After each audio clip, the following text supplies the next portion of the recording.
The Washington Times has written this great opinion piece from Kelly Sadler, the Washington Times, on Biden's mental state. He writes, I'm sorry, but these are the left's rules, and because they set them, I'm going to play them. President Biden is not in good mental health.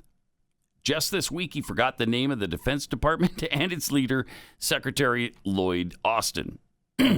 And I want to, then he quotes him. I think we have that, though. I don't need to quote him. Here's what he said. And I want to thank the former general. I keep calling him general, but the guy who runs that outfit over there. The guy who runs that outfit over there. 3 things there. Yeah, amazing.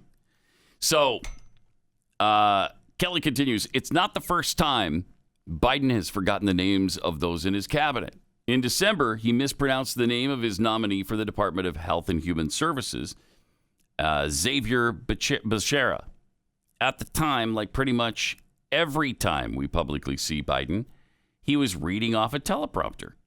The closest thing Biden has delivered in terms of a press briefing is answering offhand comments by the media such as this. Reporter, when did you learn about your immigration briefing? Or what did you learn about your immigration briefing? Biden, a lot. That was it. Biden has still not been to the southern border, likely because he's too weak to travel and has refused to give a full-scale press briefing. Likely because he's too feeble and mentally confused to give reliable White House-approved answers. I think that's absolutely accurate. Totally.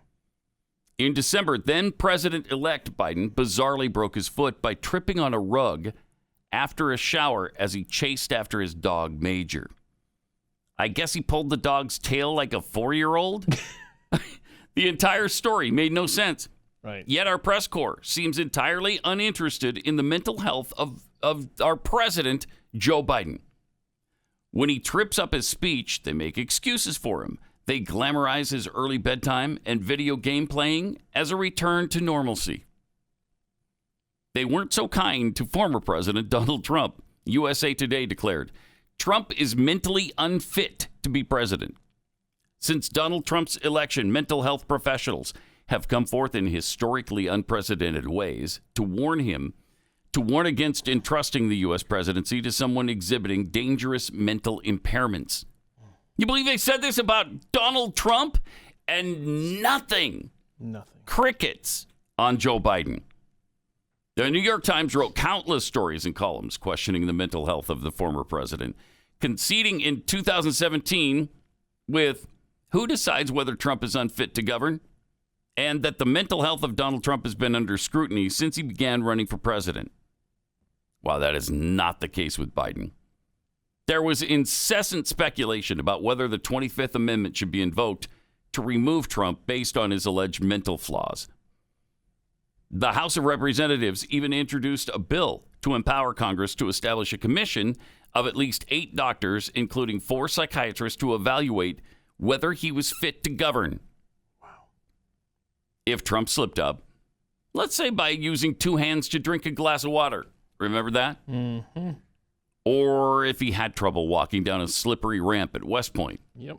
The press was there in a millisecond to cast doubt on his physical acuity. Even if it's baseless and unfair, few things stick to a modern president like images of physical frailty, according to Politico.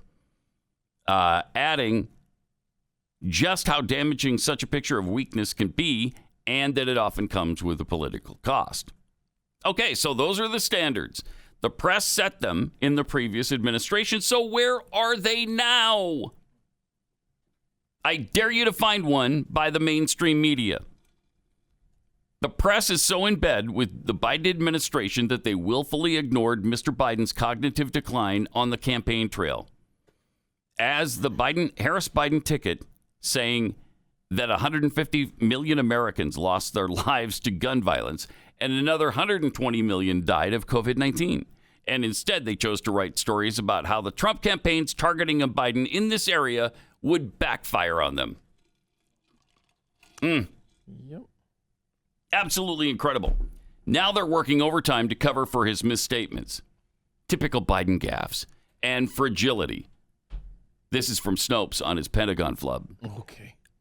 It's unclear whether Biden literally forgot his defense secretary's name at that moment or whether, for example, he got stuck doing an extended folksy ad-lib. We talked about this. A folksy ad-lib after initially tripping over his words. Uh-huh. Come on. Terrible. It's time to seriously question whether whether Joe Biden is fit for the job. His lack of availability to the press, his verbal stumbles when giving teleprompter remarks, his obvious confusion when visiting offsite locations all should set off alarm bells of cognitive decline. Yes, it may not be nice, but it's necessary. The American people deserve to know who is really running their government. Just a great piece in the Washington Times, and exactly right. Yet they continue to cover for him. They don't seem to care at all. And the more and more this administration stonewalls the press from access to the president, these stories are going to start appearing in not so conservative newspapers like the Washington Times. It's going to be the Washington Post. It's going to be stuff like that. It will be. And then they're going to turn up the heat. I would like to point out, you mentioned all this is happening. Check my math here. I believe that in a 4-year term, there are 208 weeks. Okay. We are at week 8 of this presidency. That's really depressing. Thank you. Mm-hmm. So we're at week 8 of 208.